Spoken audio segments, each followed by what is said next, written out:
Welcome to Ryan Family Farm. It is the first part of January and it's dark and dreary here in Oregon.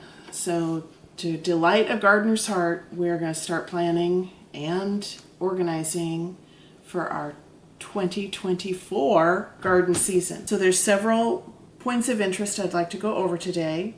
I'm going to start off by talking about a calendar. This calendar was available to me last year in at the library, but it's phenomenal and it gives us all kinds of dates to work with. For each month it tells us, especially with our area, what to do to prepare.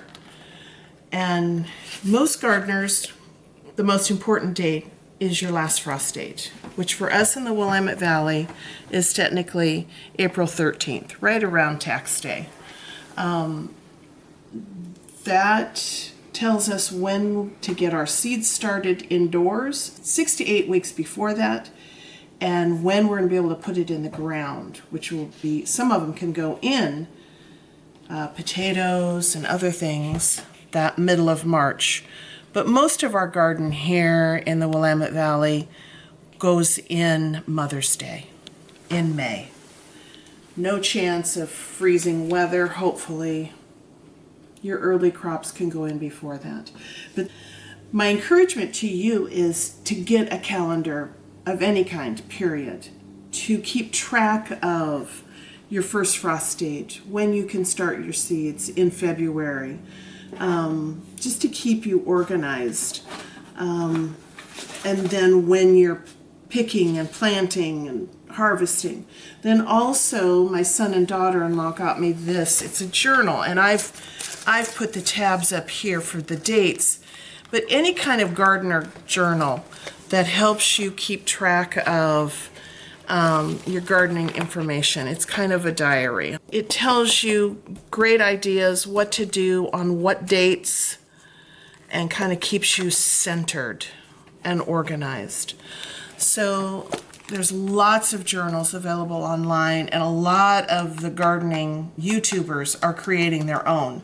So I encourage you to just look around and see what you can find.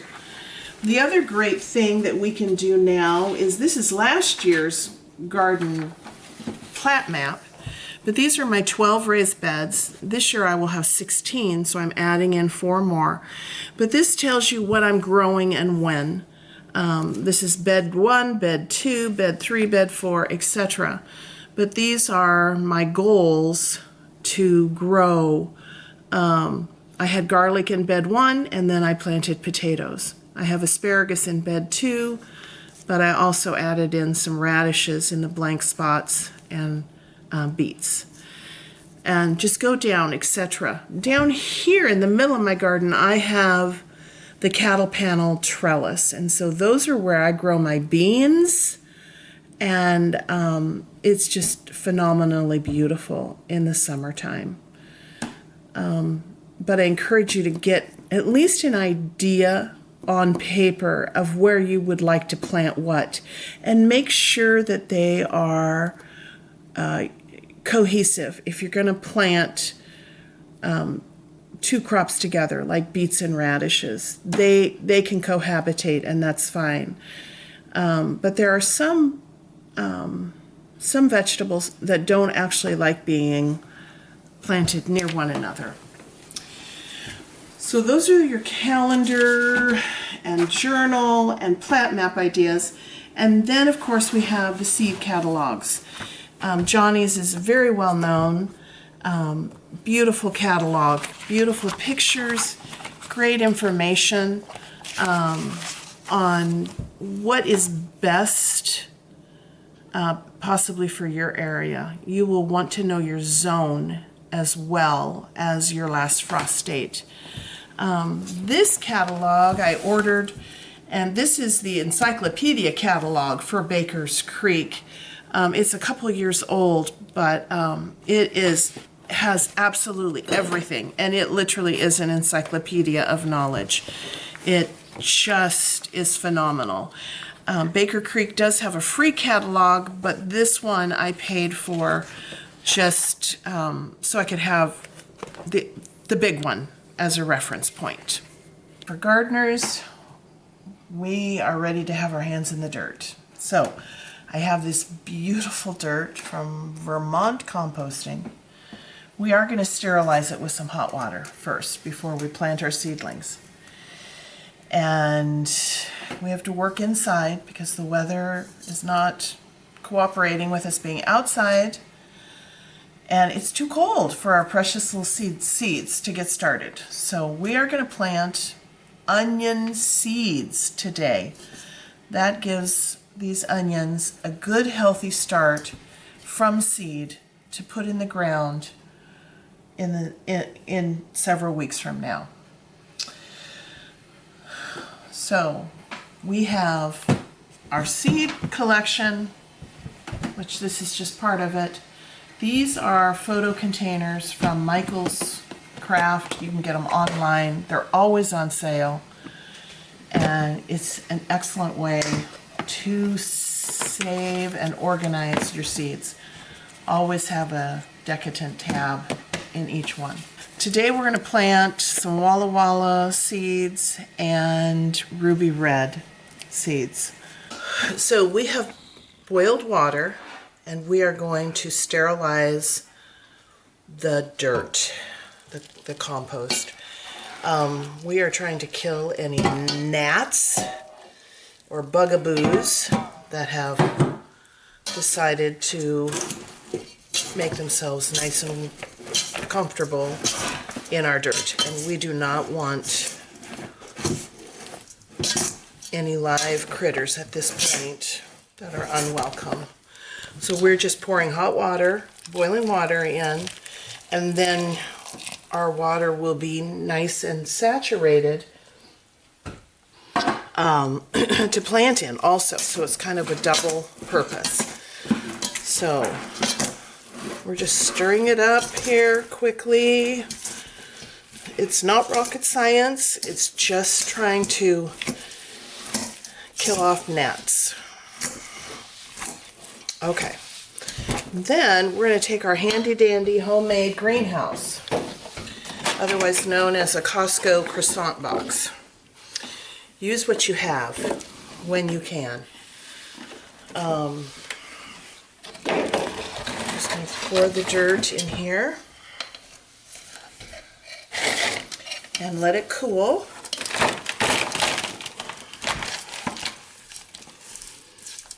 Because we don't want to kill the seeds either, so we're not going to plant them right in the hot dirt. It only takes a couple minutes to cool down.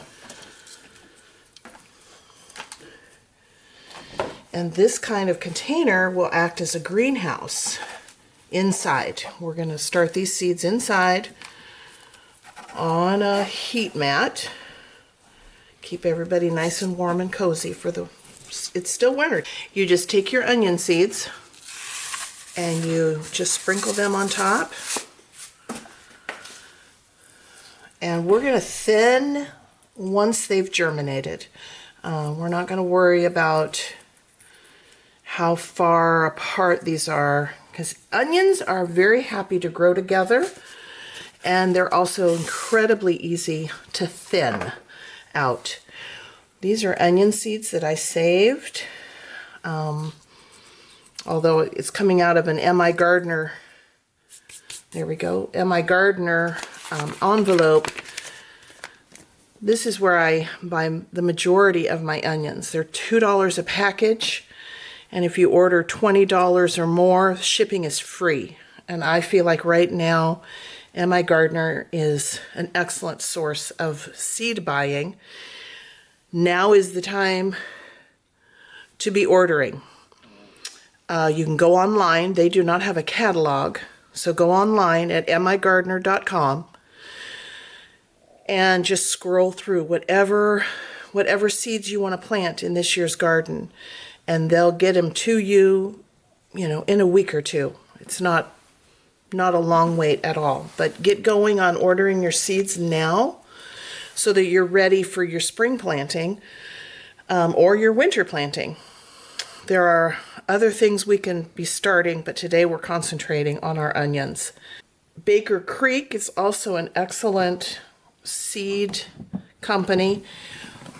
They have a beautiful handheld catalog, but you can go online and order from them.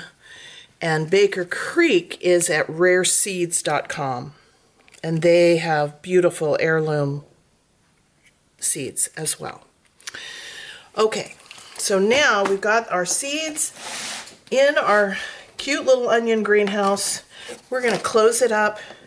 It's going to act as a greenhouse. We're going to lay it on a heat mat in the south-facing window and let them germinate. Once they're germinated, then we will come back and show you what that looks like.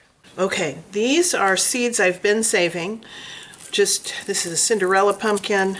I let them dry out on a cookie tray. You can see this, a cookie tray and a napkin. And ideally you would grow one pumpkin variety in your garden, and then you wouldn't have cross-pollination. But since these have come from different gardens, I feel confident in when I plant this. These seeds are pink Jardale or porcelain doll pumpkins. These are Cinderella. You just let them dry out for, weeks. And on this cookie tray, you can see there's several layers here. And on the bottom, I'm going to add in the ones I just took out of the pumpkin that we fed to the cows. So you can save your own seeds of most varieties of food. It tells you how to save pretty much every kind of seed possible. You can get it at your local library. You can order it online. It's an excellent reference to how to save the seeds to whatever plant you want to save. And also a good resource for seeds is your local library. So check with your local library, see if they have a seed library, and or if they know in your city or county if another library has a seed library. You can also check at your feed stores or places that you buy seeds in person, see if they know of a seed library or a seed swap. We're fortunate that in our community we have access to several seed libraries and swaps. So I can take these seeds in and trade these pink Jardale pumpkin seeds for something else and share with other people. Okay, so here are my seeds that have been drying, and I wanted to show you once they're all dry and ready to be put away, I'm going to take it from the drying rack and the paper towel, and I like to save seeds, in jars. I can see them, it's good for the seeds. They need to be kept in a cool, dark place. You could put the jar itself into a refrigerator or an interior closet. And then once you get the seeds in, you have a little decorative tab, and that goes in there. And then I will put a label on the outside and on the top that says Pink Jardale or Porcelain Doll 2023. And these are ready to now store until I start them in the garden in the spring. I want to thank you for joining me today as we talked about seeds, seed saving, planting, and organizing, getting ready for your 2024 garden. I wish you all the best and hope that you can get your hands in the dirt and restore some joy in your life by seeing the miracle that happens in a garden. Thank you so much for joining us. Bye.